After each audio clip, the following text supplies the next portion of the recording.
quarterback-driven league, so it's always a quarterback-driven draft. And joining us here on the Mercedes-Benz Vans phone line, a former quarterback in the National Football League who now is deep in the business of making sure these kids are as good as possible getting in the league. And once they're in the league, Jordan Palmer here on the Rich Eisen Show. How you doing, Jordan?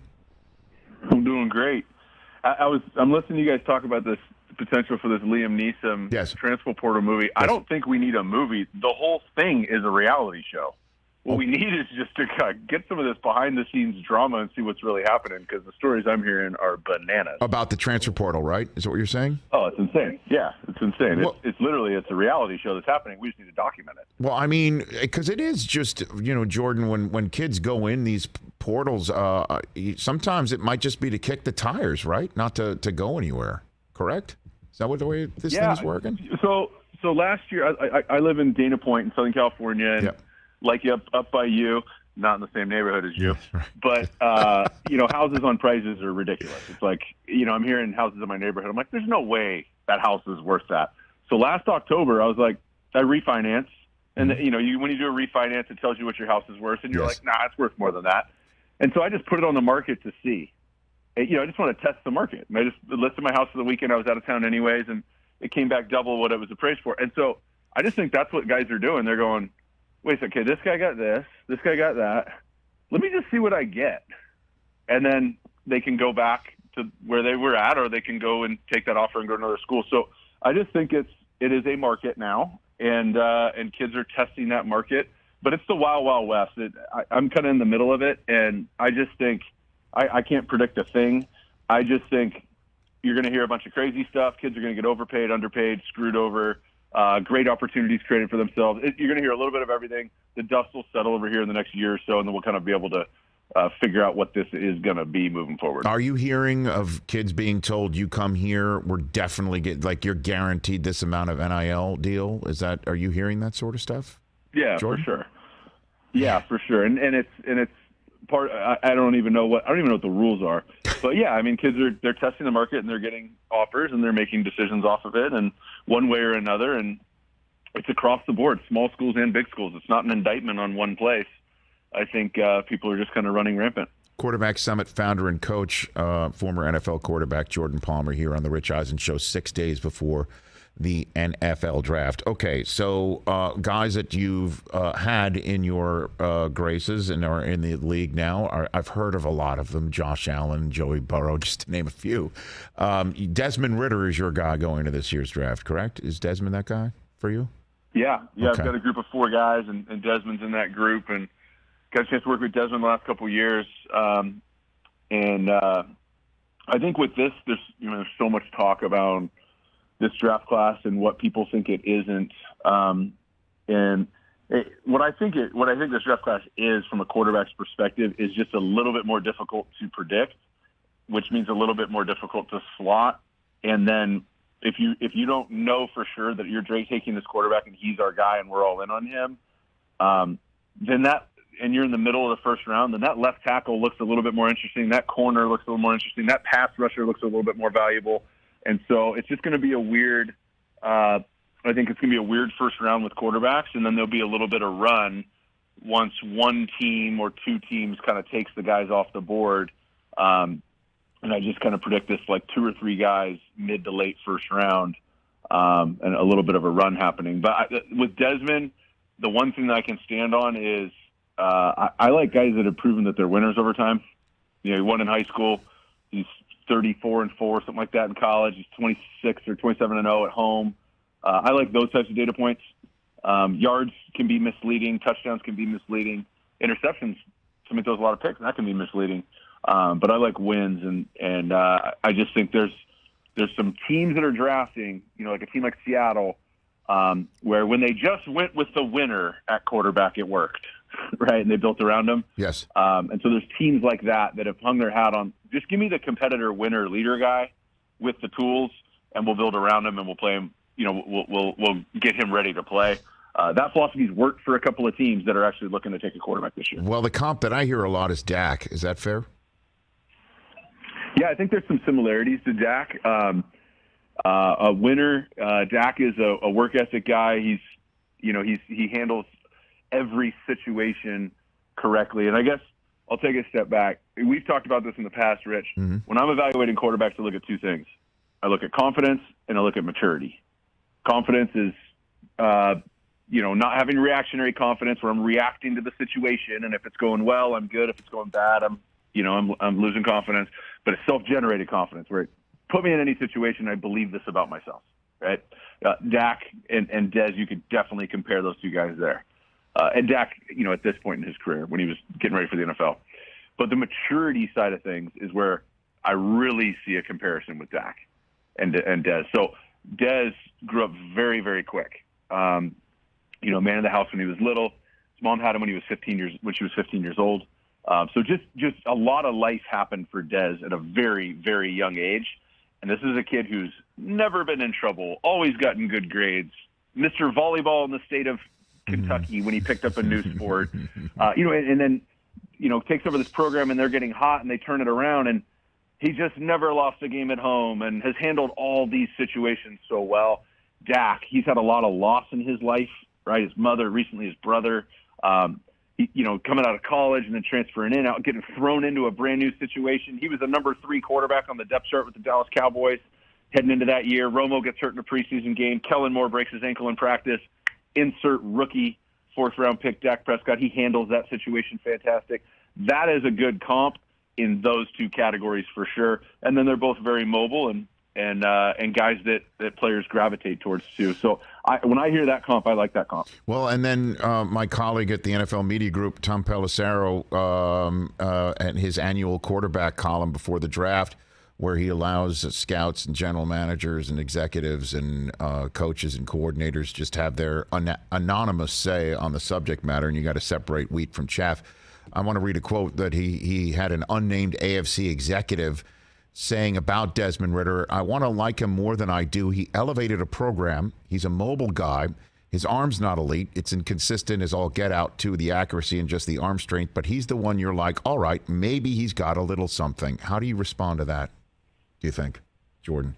Yeah, it's funny. Tom McShay had a quote last year where he said, I love 75% of his tape, whatever the number was, 75, 80%. Right. And I'm not sure what to do with the rest of it. I actually said I agreed. So when I look at Dez, and this is for any quarterback, you take somebody in the first round, you're basically the media and fans, and most people I would say have an amateur perspective on the quarterback position and what it takes to get good. Mm-hmm. They want to sit here and go, well, how is he entering the NFL? Because if he has to play as a rookie, well, how is he going to play? Well, the reality is most of the first-round picks in any draft, if you put them right away in a bad situation, it's not going to go very well, right? Some of them will outplay it. I'd say Deshaun Watson as a rookie elevated a team from day one. Yes. But Patrick Mahomes would not have. Ask Patrick Mahomes how he thinks he would have done week 1 as his rookie year. Ask him how he thinks that year would have gone. But most of these guys, they got to get in and get settled a little bit. So you have to be able to look at the trajectory, and you have to be able to build around that trajectory to help them get there. And so I believe, and I've said this for a long time, that most teams, if you put a list together of all the quarterbacks that people think are busts, right, that that guy was a bust, I believe that more teams busted on developing that player than that player was just a bust, right? There's too many guys that have had success elsewhere, right? Look at Ryan Tannehill had success again. I'm predicting that Marcus Mariota is going to do really well this year in Atlanta. So these types of things where, they just, at that point, in that situation, no, they didn't handle it well. So I got to look at the trajectory. And it's the same reason why everybody thought I was crazy when I said that Josh Allen was going to be what he is. Okay, how are they right now entering this draft cycle? But then what is missing about his game? And then does he have a plan in place to get there? And I would say with Desmond Ridder, throws to the left, some balls outside to the right, down the field beyond 30 yards, intermediate accuracy with internal. Yeah, there's just these little things where you go, I'd like to see him get cleaner there. But, I'm working with him. But also, this kid has a plan for that. And with his work ethic and his approach to the game and how mature he is, then it's just a matter of time. He's going to be there. And that's why people go, well, I want to make my list based off where they're at today. usually we have one or two guys that everybody says, oh, this guy's ready right now, but they need more time. And I don't think that's a knock on somebody to say, hey, in the next year or two, this guy's going to reach his potential. And when he gets to that potential, if that's really high, then that's the evaluation. Jordan Palmer here on the Rich Eisen Show. And again, you just mentioned how, Josh Allen and Mahomes needed to wind up in the right spot with the right amount of time, marinating, cooking, whatever you want to say. And Malik Willis is just fascinating for so many people in this year's draft. Another quote from the Tom Pelissero piece that I just quoted, an unnamed executive about your guy, Desmond Ridder, mentioned again how Willis is the number one guy in the class. And for what other people want to talk about in terms of readiness or all this other stuff, it was the same thing with Josh Allen. It was the same thing with Mahomes. I think people are a little short-sighted with that kid, kind of playing into what you just said. What did work for Josh Allen to now that he's clearly an MVP favorite coming into this year, and it's just so dynamite. His rocket ship is now in a different universe. What about that you saw and are seeing now might be translatable for those waiting for the draft 6 days from now, Jordan? Yeah, I think it's a combination of what they have and what they need, right? So anybody who's listening to this, whatever you do for a living, and if you're a stay-at-home parent and you're listening to this, put yourself in that situation. My wife is a stay-at-home mom, so this would be the same case. What do you have and what do you need? Okay? So like from a resource standpoint, here's what Josh Allen at that point in his career had. One, he had an internal belief that he was special and different, and whatever word you want to use for it. Mm-hmm. Okay. Now he knew he wasn't there yet, and he knew, he was throwing every day with Sam Darnold, and Sam threw it better. Sam was more polished. Sam had played big-time college football, right? Sam was a big recruit. So at that time, during draft training, 5 years ago, Josh got to see the gap, right? But he had an internal belief that when he got all those resources, that he would be there. So one, he had a belief. Two, he had a bunch of talent, right? He can run fast, he can jump high, he can throw it a mile. Right? I didn't teach Josh Allen how to throw it hard, right? So he had. And also, Josh is a guy that if you explain it as soon as he understands it, it's now he owns the information, right? Some guys you got to continue to remind him over and over again, that teach him that new thing, and you got to hit it a bunch of times. Josh is incredibly inquisitive. He understands it, and he picks things up really quickly. So I could keep going on that. So he had a list of things that he had, okay, and then he needed resources. He needed to be put in a position where he could proper base and movement and how you use the ground. He needed to learn that, and then he needed a bunch of reps at it, and then he needed a place that would draft him that would continue down that path, which is what Ken Dorsey, the quarterback coach at the time, now the OC, Brian Dable, then OC, now head coach of the Giants, right? That the people around him helped facilitate that. And so he needed these additional resources from a mechanic standpoint, from how to learn it, from a system. And then talent. I mean, his rookie year, you know who his number one receiver was in Buffalo? Here's a trivia question for you. Kelvin Benjamin. So he needed resources, okay? And so I just think it starts with Brandon Beane and Terry and Kimpagula, but they said, you know what, we're all in on what he has, and then we're all in on putting these resources around him, the correct ones. And so what should have happened in 6 or 7 years happened in 3. And that's it. And so when I look at a Malik Willis or any of these guys who have a ton of tools, they have tools, they need resources. Malik Willis, whether he's a bust or a boom or whatever the opposite of a bust is, or a superstar, mm-hmm. I think it's not going to come down to him. It's actually going to come down to who takes him and what resources they put around him. Going back to my point of more busts in the league happen because teams fail in the ability to develop around them more than that player was a bust. I guess you could say like Lamar in Baltimore, right? Like what a stroke that was for him, even though it was a long night for him to be drafted 32nd overall. But for him to wind up in that spot, they changed their offense eventually, and now they're trying to pay him. But right? I mean, like that seems to be what do you have, what do you need, and they gave him what he needed in that regard. 100%. Right? I think we try and create a model. The fans and media try and create a model around the prototypical quarterback, which is just dumb nowadays because there's all sorts of ways to do it. This position has never been more equal opportunity.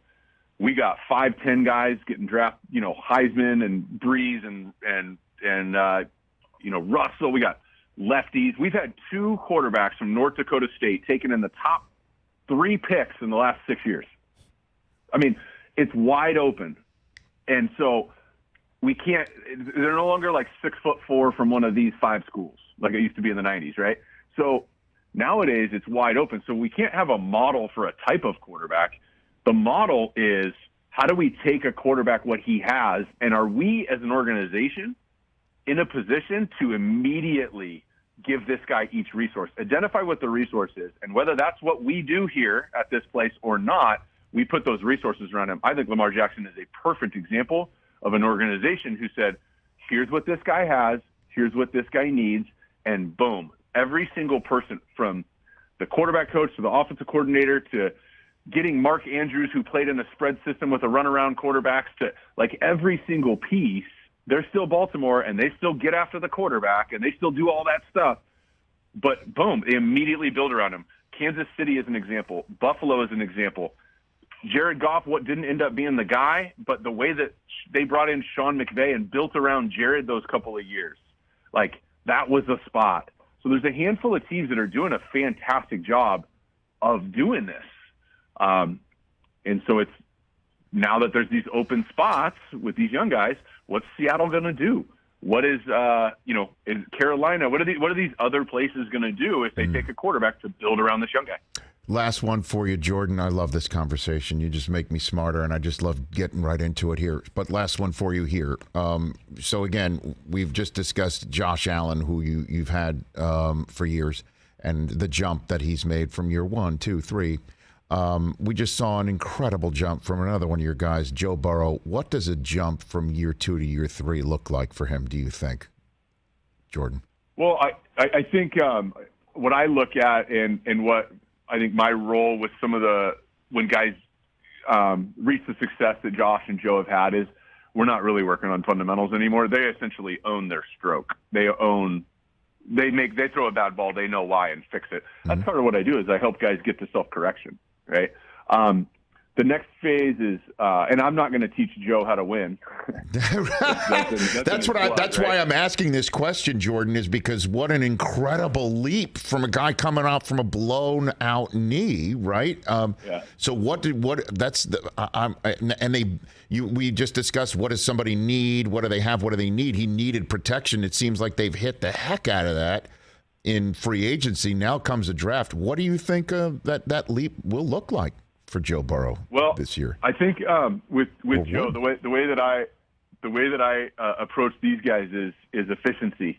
And so when I look at Joe week 1 to Joe, call it the AFC Championship game, right, is the amount of plays where he has efficient movements versus inefficient movements. And so now we can talk for 20 minutes around what my definition of an inefficient movement is, but really how we put force into the ground to create leverage to move our hips to the next spot. And so in the AFC Championship game, Joe had 3 plays that I thought were inefficient movements. One was a pick, one should have been picked, and one was an incompletion on 3rd down. And it was just essentially not, something got him off. He was disconnected from the ground, and then it's just he's not as efficient. Whether it's the ball dying on the interception to the left to Honey Badger, right? That was not a bad throw. That was a inefficient movement. And so I just look at Joe, who this is his first offseason. Right. When he went through the draft process, that was COVID. That was brand new. He basically took over the team when they were installing new offense, new quarterback, new everything via Zoom. He didn't meet anybody until training camp. So then this last offseason, he's rehabbing his knee. That's essentially your number one commitment. Football second, right? And so this is his first offseason. And I just think this is his first time where he gets to completely own the preparation going into the year, from an installation, from his body, from his team, from his teammates, from getting timing with guys, where I actually think there is a jump available to him. And the way he played down the stretch is incredible, but to do that for 17 consecutive weeks, I'd say the same thing with Josh. They had a week 1 loss to Pittsburgh last year. Right. Well, can't do it if you want to play home field advantage at the end. So I just look at it and go, how do you start where you left off? And for those two guys in particular, they were essentially playing perfect football at the end of the year. Look out. I mean, basically look out, you know. The level of play right now, Rich, like this is getting crazy. Well, I mean, there's a lot of guys playing damn near perfect football right now. Right, and then the AFC is such a deep end of the pool. For it got deeper. It got way deeper. Like there's an undertow now, a considerable undertow. That's how deep it is in the AFC. And Rich, on that, Russell Wilson and Derek Carr are going to go. We haven't seen Derek Carr play with a guy like this before. That's right. He had AB taken from him in training camp 2 years ago. Last year, we have the tragic event with Harry Ruggs. Like, he hasn't had a Davante Adams. Are you kidding me? Except in college, right? Except in college when he had the actual genuine article, right? And they looked terrific. And the ball didn't touch the ground. Jordan, let's continue the conversation. I'd love to have you here in person when you can, and we'll just keep chopping it up like this. I truly appreciate it. You be well. Thanks for the time. Thanks, guys. You got it. That's Jordan Palmer, everybody. Hey, you watched all the way to the end. Thanks for that. Watch more right here